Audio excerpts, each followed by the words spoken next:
Monsieur le Président, bon, non plus, je ne reprendrai pas tout ce qui a été dit et toutes les inquiétudes que nous proposent ces différentes officines d'enseignement. La question, quand même, c'est où iraient tous les étudiants, tous les élèves qui sont dans ces officines si on les fermait toutes comme on pourrait, dans un monde absolu, le vouloir. Est-ce que vous avez la capacité, est-ce qu'on sait que d'abord combien il y en a, est-ce que vous avez la capacité d'accueil et de formation, par exemple, pour tous ces jeunes? Qu'est-ce qui limite votre offre de place? Et puis, est-ce que vous avez une part de responsabilité quand même? Parce que vous l'avez dit vous-même, il y a des branches professionnelles qui ont souhaité faire leur formation parce qu'elle n'était pas sur le marché, c'est-à-dire parce que justement, vous ne répondiez pas à ces formations. Après, il y a le problème quand même aussi de la mixité sociale. Vous avez bien dit que ça était recruté dans ces écoles plutôt des gens qui n'étaient pas enfants de SCP+, etc. Quand on voit quand même... quand on voit les résultats des grandes écoles de commerce, par exemple, où 80% des élèves viennent de prépas privés qui sont à des prix exorbitants, on voit bien quand même qu'il faut que certaines familles s'orientent vers d'autres formations, hein, puisque c'est presque condamné à l'avance s'ils ne sont pas capables, si la famille n'a pas les moyens de payer des formations qui sont extrêmement chères. On a les prix et on a les résultats, d'ailleurs, des meilleures écoles de commerce. Donc, est-ce que le développement, justement, de classes prépa intégrées, possibilité de recrutement, c'est quelque chose qui pourrait être développé? Et quel est le pourcentage, justement, de prépa intégrées dans vos écoles? Qui ne sont pas toutes, je pense à l'INSA, c'est aussi des écoles d'excellence qui passent par des prépas intégrés. Donc, quel est le pourcentage dans vos écoles de prépa intégrées? Dans notre système, ce système de régulation a priori qu'on vit, voilà, il a un manque d'agilité. Ce manque d'agilité, d'où est-ce qu'il vient? Effectivement, de la qualité de ce qu'on cherche à mettre dans l'information. Il vient aussi du fait que je dirige un établissement public et qu'on va faire attention à l'usage des fonds publics qu'il y a dans mon établissement. Effectivement, en face de ça, on a des établissements qui ont une agilité que moi, je n'ai pas. Et donc, du coup, pour répondre à certaines de vos questions, qui ont la capacité de monter dans la minute des formations en s'appuyant sur un titre existant qui n'a rien à voir, mais comme il n'y a pas de contrôle sur ce qu'on met derrière un titre, on l'a dit tout à l'heure, hein, on monte une formation en management des sports en s'appuyant sur un titre sur le développement commercial. Ces gens-là, on les laisse monter très rapidement et avec une qualité inconnue des formations qui sont potentiellement attractives parce que semblant être plus au goût du jour. Donc effectivement, nous, on milite. Pour répondre à votre question, on a des capacités, on peut absorber ce flux dans nos écoles, je l'ai dit tout à l'heure, et on milite pour plus d'agilité dans nos établissements publics ou nos établissements non publics sous contrat pour pouvoir monter rapidement des formations et qu'on fasse aussi confiance à ce qu'on a fait avant et sur des formations qu'on a depuis longtemps, sur notre capacité à faire des formations de qualité et qu'on ait un petit peu de régulation a posteriori quand on est un établissement qui a pignon sur rue et qui est sous contrat avec l'État ou qui est un établissement public. Je vais te laisser répondre à quelques questions, le temps de... Oui. Peut-être en introduction. On n'est pas en dehors du monde. Et notre enseignement supérieur sur le moyen long terme, il faut le raisonner en fonction de l'évolution de l'enseignement supérieur dans lequel on doit se positionner et qui, entre nous soit dit, est très compétitif. Alors, la réponse aux classes prépa, justement, elle s'inscrit dedans. C'est-à-dire que notre modèle classe prépa grandes écoles, effectivement, il était un petit peu atypique par rapport à ce qui se pratique au niveau européen, par rapport à ce qui se pratique au niveau international. Et on est dans une évolution de notre système enseignement sup par rapport à cet environnement international. Si je reprends un petit peu voilà, alors je ne veux pas dire le bien et le mal, parce que pour moi c'est un continuum, et j'ai bien mis hors contrat et sous contrat. Je pense que le privé dans l'enseignement supérieur, notamment le privé à but non lucratif, il existe depuis plus de 100 ans. Hein, et je pense qu'il est positif à l'enseignement supérieur, si tant est qu'il s'inscrit bien à la même mission de service public. C'est-à-dire que On n'arrête pas de prôner la biodiversité comme un élément essentiel de résilience. Bah, dans l'enseignement sup aussi, ça peut être bien qu'il y ait un petit peu de stimulation positive, si tant est que les gens répondent au même cahier des charges, aux mêmes exigences. Et auquel cas, l'État, pour piloter son enseignement supérieur, a des établissements publics, des établissements privés sous contrat, qui remplissent la même mission, qui ont des approches différentes et qui s'auto-stimulent l'une et l'autre. Donc pour moi, ça me semble très important. Et le meilleur exemple en est, c'est mon ministère d'origine, qui est le ministère de l'Agriculture, voilà, où historiquement, il y a toujours eu cet équilibre, où Michel Rocard a mis en place la loi Rocard reconnaissant la mission de service public, avec un financement qui permet un réel fonctionnement. Alors, par rapport à l'école vétérinaire, je suis directement concerné, puisque c'est mon école qui l'a amené, c'est à la demande du ministère de l'Agriculture qui, en 2008, où on a commencé à mener cette réflexion, parce qu'on savait qu'on était dans le mur en termes de formation vétérinaire. Et pour les médecins aussi. Alors, bon, pour l'instant, je m'occupe de vétérinaire. Il y a une offre de formation qui... Voilà, il y avait un besoin énorme. Bon, malheureusement, il a fallu 14 ans pour que le dossier aboutisse, confère le délai. Aujourd'hui, on est à 55% des vétérinaires qui s'inscrivent à l'ordre qui ont obtenu leur diplôme à l'étranger. Et on se dit, barbe, il y a un flux qui s'est créé à l'étranger qu'on ne maîtrise plus. Dommage qu'on n'ait pas tué le poussin dans l'œuf, parce que si on avait créé l'école vétérinaire associative en 2008, on n'aurait certainement pas ce problème et tout serait sous contrôle. Et comme par hasard, le ministère de l'Agriculture, comme il y a davantage d'équilibre public-privé, on est moins attaqué par le privé à but lucratif. Voilà, parce que l'ensemble des besoins sont satisfaits et il n'y a pas de difficulté par rapport à ça. Mais encore faut-il que l'enseignement supérieur privé d'intérêt général, voilà, ait les moyens de fonctionner et les moyens de développer des activités de recherche en complémentarité avec l'activité recherche qui est faite à l'université. Je reviens un peu par rapport à la lisibilité et les diplômes. On m'a dit oui, attention aux diplômes. Alors, je vais prendre l'exemple. Voilà. Les écoles d'ingénieurs d'harmonisation européenne et internationale. Les écoles d'ingénieurs sont autorisées à délivrer un diplôme Bac+5. Depuis très longtemps, avec le système LMD, nous revendiquions la possibilité de délivrer un Bac+3. Voilà. Donc le ministère a dit, d'accord, vous pouvez délivrer un Bac+3, niveau licence. Ah oui, mais on ne peut pas l'appeler licence. Quand bien même on est évalué par l'HCERS, organisme indépendant, par la commission du titre d'ingénieur, organisme indépendant. Ah non, on ne l'appelle pas licence. On va l'appeler bachelor conférant le grade de licence. Alors, allez expliquer ça à des parents, ils ne pigent rien. Voilà. Donc, on est aussi victime. Voilà. Les diplômes nationaux sont le monopole de l'État, pas des universités. Il y aurait peut-être... Alors, quand je dis ça, c'est... Voilà, c'est un sujet très polémique, donc je n'irai pas plus loin aujourd'hui. Mais quand il y a un système d'évaluation extérieur, voilà, si on veut aller vers une clarification, peut-être pourrions-nous simplifier le système des diplômes et de leur visibilité. Une petite remarque aussi, hein, c'est-à-dire que quand on dit les ESPIC privés à but reconnu d'intérêt général, il faut savoir que notre structure de financement et notre mode de fonctionnement est très similaire aux universités publiques américaines. Donc en fait, c'est quoi université publique ? Alors je ne suis pas pour le privé, les établissements privés américains qui facturent des frais de scolarité énormes, mais les établissements publics américains, les Land-Grant College, les très vieux, là, qui ont été créés en 1852, ont un mode de financement et une autonomie de fonctionnement très similaire aux ESPIG. Et quand je leur dis qu'en France, on est considéré comme privé, ils pouffent un peu de rire parce que eux, voilà, ils sont publics, reconnus comme publics et intervenants. Donc je pense que l'évolution dans la reconnaissance des ESPIG est très positive, notamment sur les activités de recherche dans la dernière loi de programmation de la recherche. Comme ça nous inscrit vraiment comme des acteurs de la recherche publique et complètement inscrits dans la mission de service public. Je continue. Oui, juste quelques éléments de réponse. Donc, oui, on a été auditionné par la mission de la DGECIP hein, et on sera auditionné la semaine prochaine par la mission de l'Assemblée nationale sur ce sujet-là. Sur la question, vous avez posé beaucoup de questions sur la question de la diffusion de résultats d'insertion.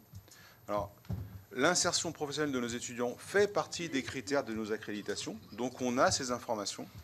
Les universités ont ces informations.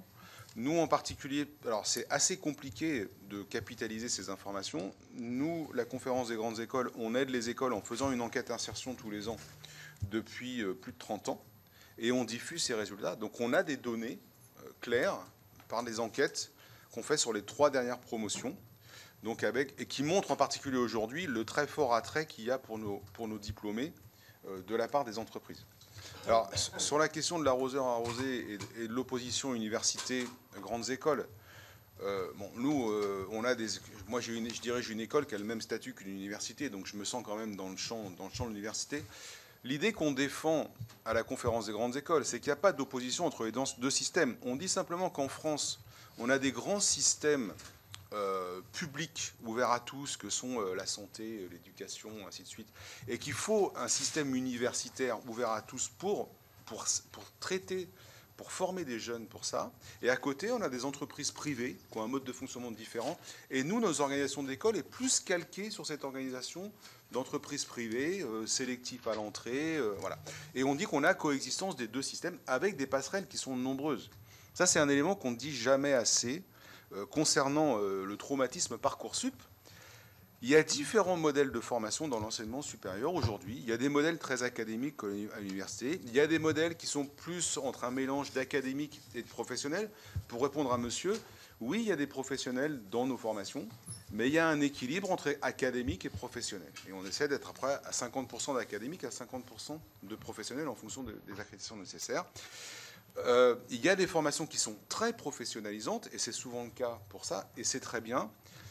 C'est difficile pour un jeune de savoir, en sortant du lycée, quel sera l'environnement le meilleur pour lui.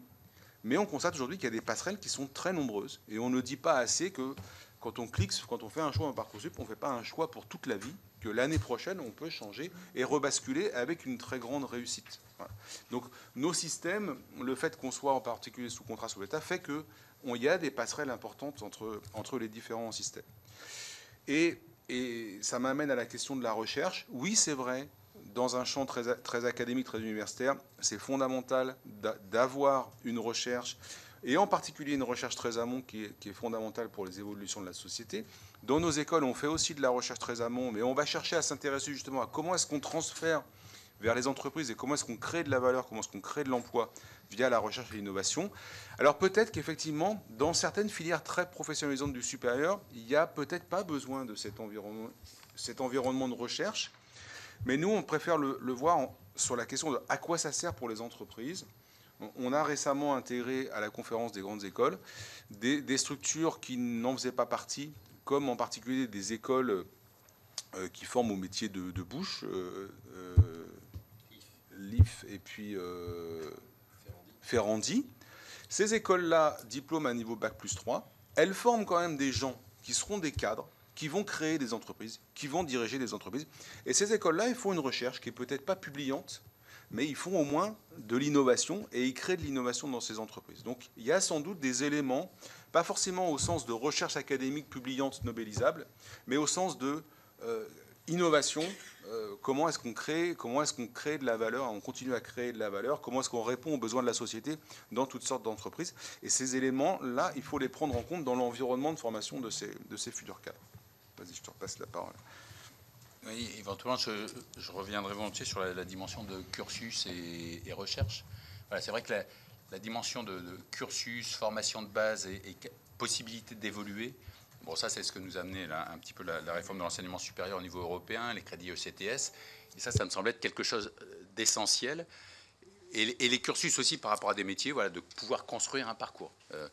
Donc c'est vrai que c'est les structures, les titres RNCP, en fait, sont des accumulations de certificats ou de compétences et ne vont pas vers ces logiques en fait d'acquisition de crédits ECTS et de parcours sur lequel on peut capitaliser pour aller vers un titre universitaire.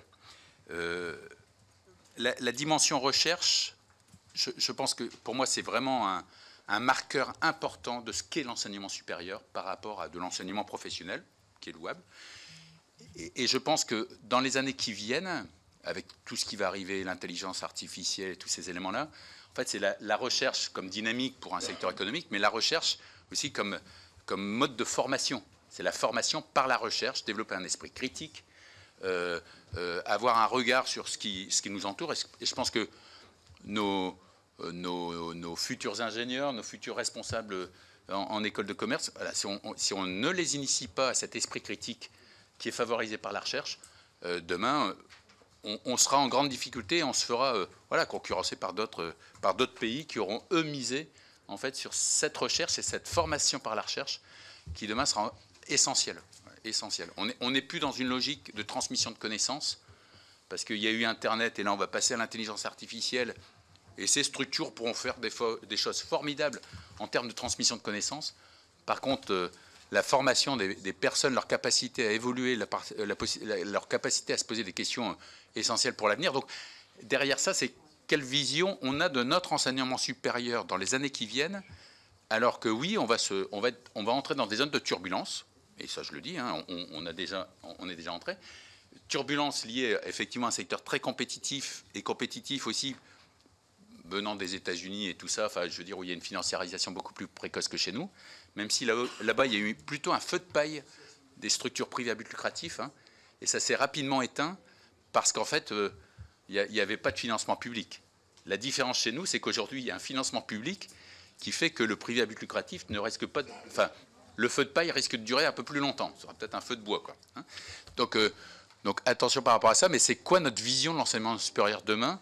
Et je pense que voilà, l'État doit avoir une vision, et pas que court-termiste, doit avoir une vision de l'enseignement supérieur versus enseignement purement professionnel, même si dans nos établissements, je le redis, et c'est la richesse des établissements sous contrat, c'est qu'on a des établissements, il y a un gradient d'établissements plus ou moins professionnalisants, et les grandes écoles ont cette caractéristique d'être davantage professionnalisants, peut-être que l'université, même si l'université progresse beaucoup, et on s'en réjouit, hein, et je pense qu'on est ensemble par rapport à ça.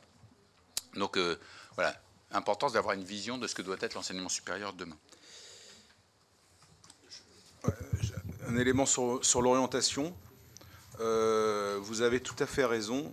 On a vraiment une problématique d'orientation. Alors c'est vrai que je suis tout à fait d'accord avec vous. Souvent, la question de l'orientation est reportée sur les enseignants. Nous, dans les premières années de Parcoursup, on a beaucoup milité pour que le calendrier n'aille pas plus loin que la date de fermeture des établissements, parce qu'effectivement, les jeunes avaient besoin de leurs enseignants et des professionnels d'orientation. On constate qu'il y a beaucoup d'heures d'orientation aujourd'hui, avec une utilisation qui est un peu disparate. On nous précise que nous, établissements publics, on peut s'impliquer dedans. On a du mal à voir comment dégager du temps de nos enseignants-chercheurs pour aller faire de l'orientation, donc c'est assez compliqué pour nous. Donc effectivement, aujourd'hui, on a vraiment une problématique d'orientation et qui peut-être effectivement, par rapport à d'autres questions qu'on a abordées, hein, vous posiez la question de l'exigence, de la notion d'effort. Nous, on voit aujourd'hui, comme on l'a dit plusieurs fois, que les enjeux de transition écologique, environnementale, vont rendre les métiers beaucoup plus compliqués, hein, que ça soit dans le champ de l'ingénierie, des besoins d'interaction beaucoup plus fortes. On va avoir besoin de manipuler beaucoup d'outils pour répondre à ces enjeux-là, et on a besoin de jeunes. On dit qu'il faut que les jeunes veuillent des formations qui ont du sens. Il faut aussi qu'on leur explique, et je pense que c'est un des éléments d'orientation, qu'on va attendre beaucoup d'eux et qu'il faut qu'ils soient capables de faire des efforts pour ces questions-là, et que cette capacité à faire des efforts, ils vont la développer pendant leurs études. Quelqu'un a posé la question de la mixité sociale. Alors, il est clair qu'on n'a pas assez de mixité sociale dans nos écoles. L'apprentissage est un très fort outil d'ouverture sociale.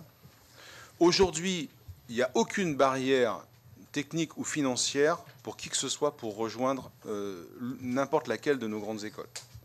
On a parlé de frais de scolarité. C'est vrai qu'il y a des écoles qui ont des frais de scolarité importants, mais qui restent quand même très largement inférieurs à ce qu'on peut trouver ailleurs dans le monde, et en particulier en Amérique du Nord. Et on a dans nos écoles tous les mécanismes d'accompagnement pour faire que ces jeunes-là puissent venir dans nos écoles, que ce soit à travers nos fondations, que ce soit sous forme d'apprentissage. Les barrières, elles sont culturelles. Voilà. Et il faut qu'on lutte contre ces barrières culturelles. On a des barrières culturelles sur le fait que les jeunes femmes ne vont pas faire des études d'ingénieur, et on a des barrières culturelles pour faire que des jeunes issus de catégories moins favorisées n'aillent pas dans des grandes écoles. C'est sans doute de notre faute.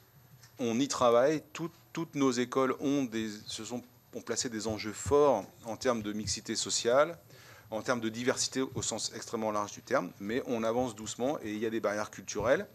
qui remonte sans doute, vous l'avez dit, au collège, alors peut-être avant, mais sur un milieu qui est très atomisé, sur lequel on a du mal à voir comment est-ce que nous, on peut intervenir efficacement.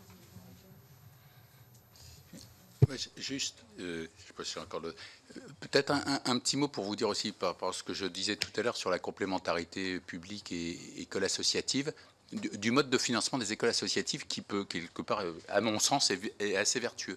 C'est-à-dire que les écoles associatives, en fait, ont comme financeurs, en fait, doivent rendre des comptes à l'État, aux familles et aux entreprises. L'État, parce qu'on est en contrat, on reçoit une petite subvention de fonctionnement, alors qu'on aimerait supérieure, notamment pour les activités de recherche, et donc on a des comptes à rendre à l'État pour démontrer qu'on s'inscrit bien dans la mission de service public. Les familles participent aux frais de fonctionnement, alors à hauteur peut-être de 50% du coût réel, hein, parce que les coûts des écoles ESPI, comme elles sont certifiées par la CTI, avec des exigences encadrement, on a des coûts de fonctionnement. Alors, du fait de notre mode de fonctionnement un peu moins cher que dans le public, mais elles sont assez similaires, convergentes. Hein.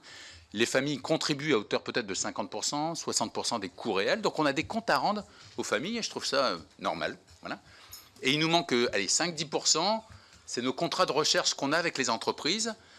Et si on n'a pas ces 5-10% de financement par les entreprises, ben, en fait on n'équilibre pas notre budget. Donc on est obligé d'être à l'écoute de nos partenaires qui demain embaucheront nos élèves, de nos partenaires qui nous projettent dans la recherche et leur réflexion recherche. Donc ça nourrit aussi nos activités de chercheurs. Et le dernier point aussi qui est assez caractéristique, notamment des écoles de la physique, c'est qu'on a une couverture territoriale assez large au niveau français, hein, avec des écoles qui sont implantées dans des villes, quelquefois de taille moyenne, où il n'y avait pas d'école d'ingénieurs. Et donc les collectivités locales, parce que nous sommes ESPIG, peuvent financer une partie de nos infrastructures. Et donc, on a des comptes à rendre aux collectivités locales. Et quelque part, ça inscrit aussi dans notre mission de service public le fait qu'on s'implique localement, qui dans des incubateurs, qui dans des politiques de pôle de compétitivité, etc. Hein, donc ça, et ce mode de fonctionnement où on a des comptes à rendre à ces différentes parties prenantes, voilà, me semble être important. Peut-être un petit point par rapport au prépa outre-mer voilà, que je n'ai pas évoqué tout à l'heure. C'est vrai que le système classe préparatoire, aujourd'hui, reste une machine très intéressante de sélection, aussi de formation. C'est vrai que par rapport à des jeunes, aujourd'hui, ça correspond peut-être plus au modèle qu'attendent les jeunes par rapport à l'enseignement supérieur. Et a fortiori, sans doute, des jeunes qui sont en outre-mer. Voilà, parce que venir en métropole et être complètement coupé, c'est pas facile. Et d'autant plus qu'ils sont sollicités pour aller faire leurs études au Canada où il n'y a pas ces classes préparatoires. Donc, faire attention aux stratégies d'évitement des jeunes qui sont là-bas et peut-être leur proposer des cursus avec prépa intégrés qui sont tout autant d'excellence, hein, au niveau national et intégrés par rapport à ça. Ça, c'était la réponse par rapport aux classes prépa d'outre-mer. C'était aussi sur les Français de l'étranger, pas outre-mer. Les Français de l'étranger, pardon, oui. C'est pas que outre-mer, pardon. Mais ça relève de la même logique, en fait, hein, parce que voilà, quand un jeune Français est en Éthiopie ou en Chine et qu'il est loin de ses parents, de sa famille, la classe prépa peut être très dure, sauf à avoir des prédispositions, et auquel cas, voilà, ils seront remarquables, mais c'est quand même dur. Moi, juste pour finir de mon côté, il y a une question sur les amendes. Oui, peut-être. Voilà, il y a effectivement des dispositifs qui sont en place. Je pense qu'on les utilise peu. C'est très bien que la DGCCRF ait enquêté. On a l'impression que les gens peuvent toujours un peu jouer sur les mots et pour échapper à l'amende et se positionner un petit peu en dehors du cadre. Donc la notion de reconnaissance par l'État, par exemple, aujourd'hui, elle est utilisée un peu dans tous les sens. On ne sait pas trop pourquoi. Donc on n'est pas vraiment sûr que les amendes soient une bonne formule. La question du code de déontologie, je pense que c'est quelque chose de plus intéressant à creuser, qui peut sans doute faire avancer les choses et sur lequel on peut faire des contrôles. Voilà, je pense que... Il y avait une question sur la quantification du phénomène. C'est clair qu'aujourd'hui, sur les filières d'ingénierie, il y a quand même un système d'accréditation de titres d'ingénieur qui fait qu'il n'y a pas de dérive sur ce champ-là. Alors il y a des gens qui sont au bord, plutôt dans les champs du numérique aujourd'hui, hein, parce qu'il y a un gros attrait. Mais voilà, c'est vraiment beaucoup sur le champ du commerce, de la culture qu'on voit plus des dérives. Et c'est clair que ces écoles-là, elles ont un modèle ultra léger, donc elles ne peuvent pas s'encombrer de matériel pour faire des travaux pratiques, pour faire des choses comme ça qu'on va retrouver dans les diplômes d'ingénieurs. Il y avait la question éventuellement aussi de modification en complément de la loi, puisqu'on est aux 10 ans de la loi Fioraso. Est-ce que de votre point de vue, il y a besoin de toucher à la loi? Moi, je pense que oui, surtout pour aller dans le sens de l'agilité, dans le sens des partenariats publics-privés. Ça a été dit, hein, aujourd'hui, ça paraît assez clair que certaines universités ne peuvent pas investir sur certains champs nouveaux parce qu'elles ont déjà beaucoup de travail.